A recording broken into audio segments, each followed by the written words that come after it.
What an amazing thing to be doing, and thank you so much for having me on board. And thank you to Axelos and PeopleCert sponsoring this particular session. It's wonderful that they've done so.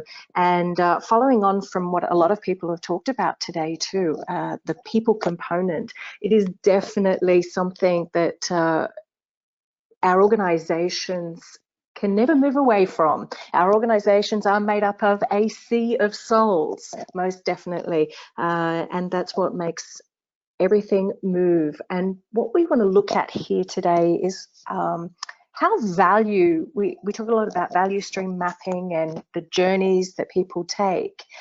And one of the key elements that I've really focused on and discovered is how much empathy impacts the way or the value that people get out of the journeys that we do take during the organisation.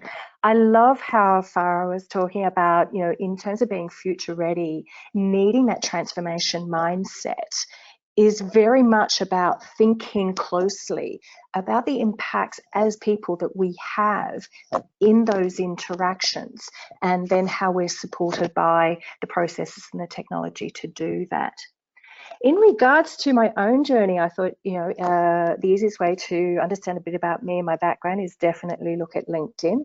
I don't regard myself as particularly clever, but definitely extremely curious. It's been a very big part of my career and my love of technology and what I've done in my service and support career. It's quite long, everything from Army communications to receptionist, call center and support desk analyst, and eventually moving into national support center management and so on. And now as a consultant, coach and trainer, I Zoom along with everyone else. I work off four core business principles. How do we connect our people? And in doing so, then how that we're able to share our knowledge and discover the possibilities that are open to us. And in doing that, we can then make decisions about how we can realize our potential. So when I look back over my career and the teams that I've worked with, one thing really, really stands out, and that's how we are now rediscovering our humanity, where technology is really the catalyst and drives a lot of our change. With my background, including HR and organisational change and complementary health, I've now become even more fascinated with the technology around the human brain. It led me into areas like machine humanity, being the editorial director for the Year of Humanising IT docuseries, and also writing about ethics in artificial intelligence and researching and focusing on emotional AI. So one of the key things that when we think about what does empathy do for us and what does it mean in terms of our organisations and our teams, for a very long time, the essence of what makes us human, the empathy, the values, our emotions, have been called soft skills and really relegated to the sidelines. Yet these are our capacity to drive things, our culture, our engagement, leadership, innovation, collaboration, and the type and style and focus on our services that we want to provide. They are not soft skills. They are definitely a cornerstone to being resilient and to thrive and move very quickly in the agile environment that our organizations are looking for. And that's the reason for understanding what is this outcome economy. It is the experience of both the employees and of the person that's experiencing the product or service. And we find that things like empathy will only gain a depth of commitment and a focus on how we'll improve if we understand the depth of the impact it actually has on what we do. And since it is a cornerstone, let's have a look at some of the statistics. You can look at Business Solver. There's a recent State of Workplace Empathy survey. It was done across a couple of thousand employees, across 6 different industry sectors. And it's all around information from CEOs and HR professionals and that type of thing. Now, a lot of the C-level suite and across roles and job titles are all calling for change. Leaders often underestimate or risk missing out on what empathy's impact is on their organisation, especially in times to succeed or even recover from the situations that are facing them. Supporting employee mental health is always really important as well. No one has really cracked the code on destigmatizing mental health. And for our frontline people, being on the service desk can be quite a traumatic experience. We are dealing with people that are constantly in almost a negative state because things are going wrong. They need their comms fixed as quickly as possible. They're trying to be productive and keep their own organisation going and support their customers in turn. So we find ourselves in quite a maelstrom of experience that's going on. And you can see from the statistics that we still have a gap somewhat from the C-level to what employees actually are experiencing in terms of what is needed. So even though we have that 93% of CEOs are saying that, yes, we need to address more of the overall well-being and needs of our employees, and there's an acknowledgement that workplace empathy needs to evolve, there's still definitely a gap of understanding how it links to the productivity in what we're doing. Even DevOps Institute, in their recent upskilling report, you can see in the top 10 human skills that empathy is in there. It hasn't taken that much place before, but it is gaining in significance in terms of what it means to us and how it impacts a lot of the other skills that you see here on the screen. It impacts how well we can collaborate and cooperate. It's part of our interpersonal skills, all that stuff that goes between people. Empathy is also part of creative problem solving, being able to share and transfer our knowledge, being adaptable and flexible. Empathy is part of our value commitment to our customers and to the organisation. Empathy is involved in creativity and also in the way we include others within our relationships and in what we do, and certainly as part of our leadership. So even though empathy is listed separately in this list, it's quite interesting to understand that it's also a very important part of the other elements as well. Now, this is the way we, I guess, think about what's going on in our organisation and how we would like to be. You know, we want to have a really good culture. We want a culture that is full of trust, one that has good collaboration, and we have those fast feedback loops.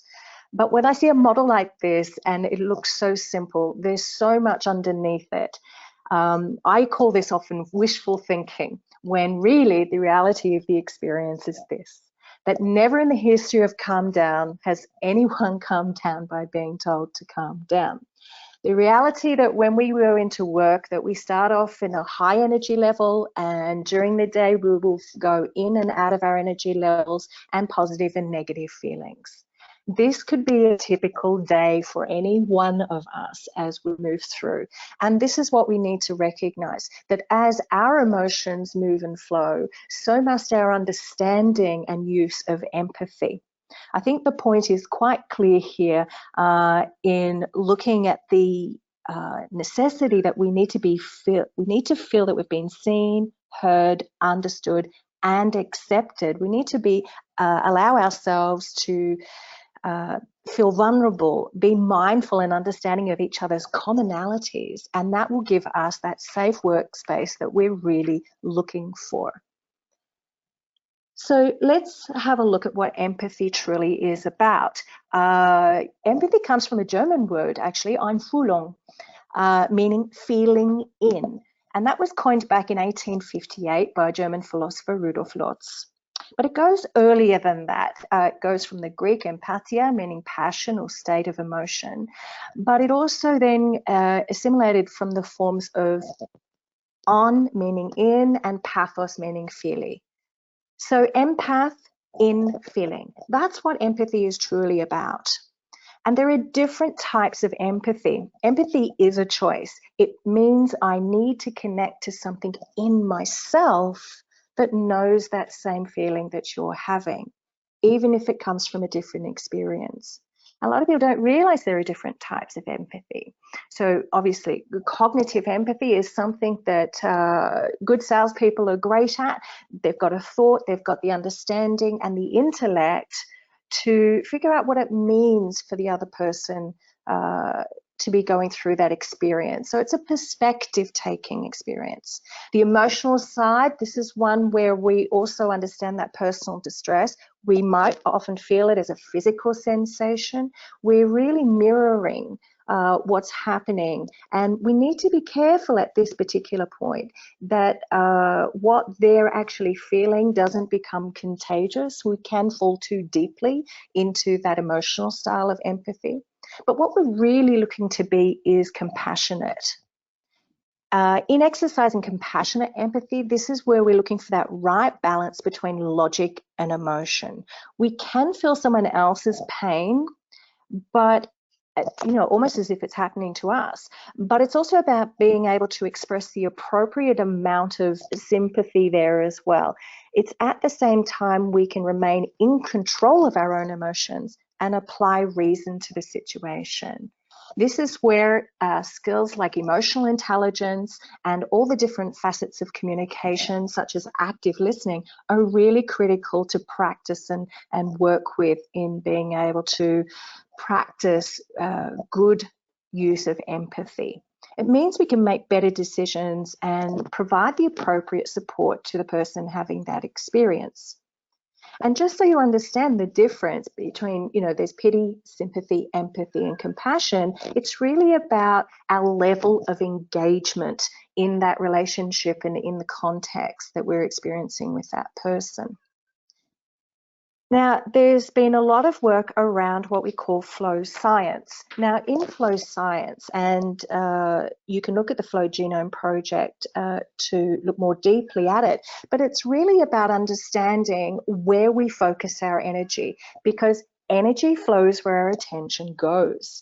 And it's about fully immersing ourselves in experiencing the feeling of the situation that we're in the activity that we're involved in. So in supporting our people from service desk, we are completely engaged in helping them get back to doing what it is that they do best. We are completely focused in the involvement and getting enjoyment from the fact that we are helping them and from the fact that we are increasing the organization's capability to be more fully productive. It's about getting into the zone, and you will have all felt this going through a shift. There are some shifts we're on that service desk and it feels like call after call after call. It seems getting difficult to get through the day. And there are other shifts where it seems to fly by and we just feel like no matter how difficult things were, we were just in the zone.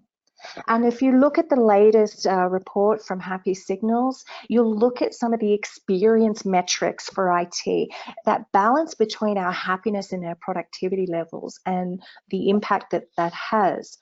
And part of that impact is actually about how those neurochemicals flow through our brain as we experience the various activities.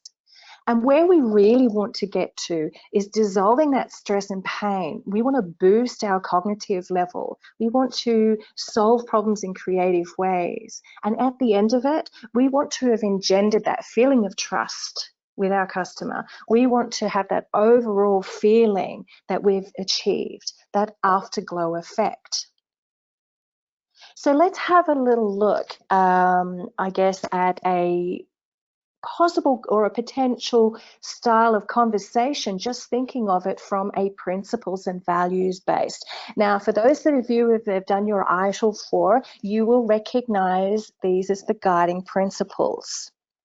And this is about also having a look at how that conversation might occur between you on a service desk. So for example, I'm working on something like I want to optimize and automate. I need to, why can't this be more simple? Why can't I just make this happen easy? And so here I am as a customer just saying, oh, why can't I just press a button and it just magically happens? But as the service desk person, then I want to focus on the value that they're going to get from that. How can I make that happen for them? What is it going to be that makes life easier so that they can have a better day and feel happier about what they're experiencing? But it also comes from the other side. I might be thinking as a service desk person, well, how about we automate this particular function for you? And it could be as simple as having a small macro written in their Microsoft program, or it could be something larger that might be part of a project that we can make them aware of. But in being able to show them how or take that next step in optimizing and automating, they then say, well, hey, yeah, I can focus on the value of how that will make my work better. And the conversation actually continues. You can both be talking about different things, progressing iteratively with feedback. We can be thinking about how, well, what are the little steps? Sometimes it's too overwhelming. So when we think about progressing iteratively and providing that support for them on the desk, it's sometimes about the smaller steps and not making it so overwhelming for them. And that then can make them feel, wow, you're actually working with me on this, and I can see all the different steps that might be taken. So we have more collaboration and visibility of what's going on. And that in turn, when we think about that, we need to actually start where we are. We need to say, well, okay, this is where we're at right now. Sometimes we can get lost in the depths of what's going on, and we want to make sure that we can help them take those simple steps. And the conversation continues. Okay, I will make this really simple for you. These are the key steps. And then you can tell me exactly where you are in this, and we can work from there. It could be as simple as saying, well,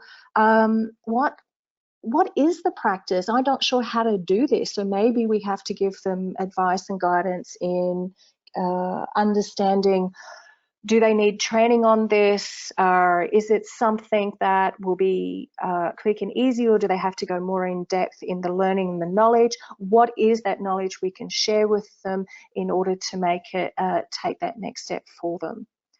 And it's important too that in thinking and working holistically on both sides, that we don't lose sight of the reason that we're there in the first place, both for what the support person is doing and both what we're there to do for the customer. That this is about achieving a business objective or a business outcome. What is the experience at the end of this that's going to make a difference?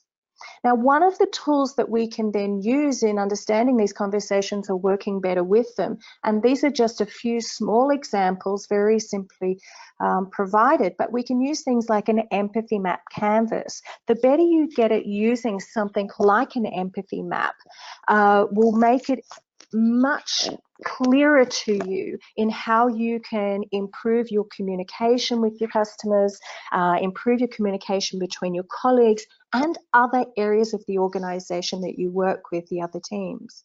We can only enable change if our approach firstly allows us to have insight take place. We're in a very busy, complex, stressful world, and empathy really is the glue that holds our relationship together. So in practicing empathy, the key is really nurturing your curiosity.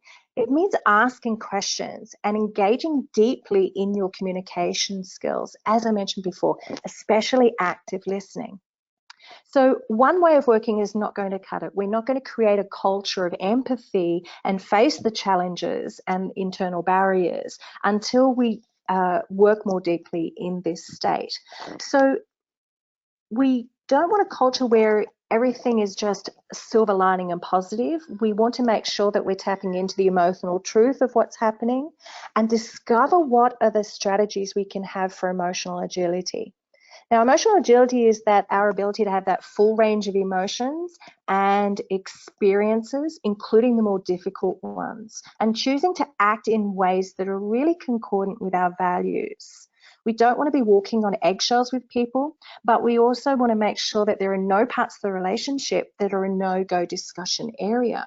So if you were to, just as an example, take our guiding principles in ITIL 4, you can see that they actually nicely fit in the discussions about, well, who are we empathizing with and what do they need to do? This is where we really focus on the value of what is needed in the outcome. This is where we can, it's shades of, well, I want to do things very quickly, optimize and automate, but also understand where I'm at so we know where to move from. It's also too, what do they see? We want to think about, well, start where you are. What is it that I can see around me? What is it that I think that needs doing? What do I have available to me? When I think about what do they say, it's exactly that. What's the feedback I'm getting from them? How do I fold that into what I do and how I do it for them? Have we built our relationship? What do they actually do? What's their behavior that we can observe? What can we imagine that they're doing? So how can we promote that visibility in the relationship and the communication so that we can get collaboration moving and maintain our view of why we are here? What is it that's going to help us see the bird's eye view in how we think and work? And that is part of that collaboration and the approach we'll take to that. And what do they hear? Keeping it simple and practical makes it easier for them to understand what it is that they can get the value from and move into then. You can see that there's no one principle that takes precedence over another. All of them work and interact together. This is only one example of how you might see the guiding principles working with the empathy map. And in fact, focus on value might be down to what do they do. It could be focusing on value might work with what do they actually hear from you? Do they think they're going to get value out of this interaction and this experience journey that they're on with you? So that's just one example of what you can do and use in regards to your empathy. Understanding that from the high velocity IT, there are these key behavior values. If we're going to co-create value, it is about our service experience. It is about the experience they have with the service and the experience that we have in our relationship with that person. So we often look at the 5 key behavior patterns here to get us an understanding about how we're helping them get their job done. Is there trust? Do they feel that we can be trusted? Are we raising that bar on the experience and the quality of service they're receiving? Do we understand that this relationship and the conversation is going to change very quickly, so we need to accept uncertainty and ambiguity? And are we committed to continually learning from that experience? Are we doing the right thing? And as I mentioned before, this is where emotional intelligence competencies are very important, but understanding emotional agility, which is given to then our ability to adapt.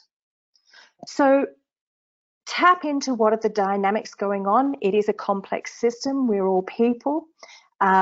Make sure that we focus around the empathy, customer-centric mindset at our core.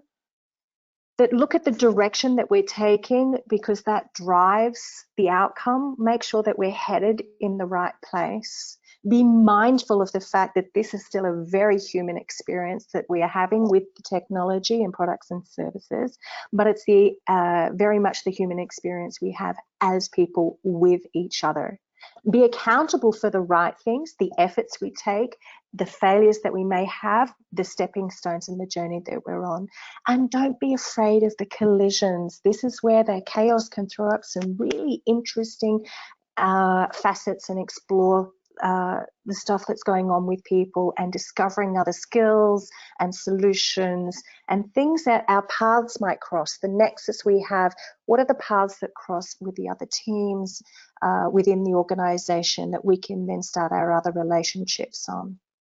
So I will leave you with this thought. Empathic collaboration creates the conversations. That's going to create that deeper and better communicating, and in so doing we have a wider transparency and that deeper focus of trust that we're all looking for. So don't keep everything hidden away. Don't have those things wrapped up about what you wanted to say and never did. Actually be the other way. Create the nexus, create the communication and relationship lines as you work through them, and be able to deepen that trust and I guess the afterglow and enjoyment of what we do and why we do it.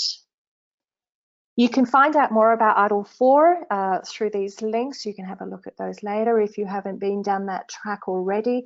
I do strongly recommend. There's so many good things within it. And I love working with the guiding principles in a big way. There's my details if you need it. I'm very much about wanting to help humans flourish and have exceptional experiences. So we can share questions right now, or later on you can contact me in regards to that. You'll find me across most of those social channels. Thanks so much, Simone. Thank you very much.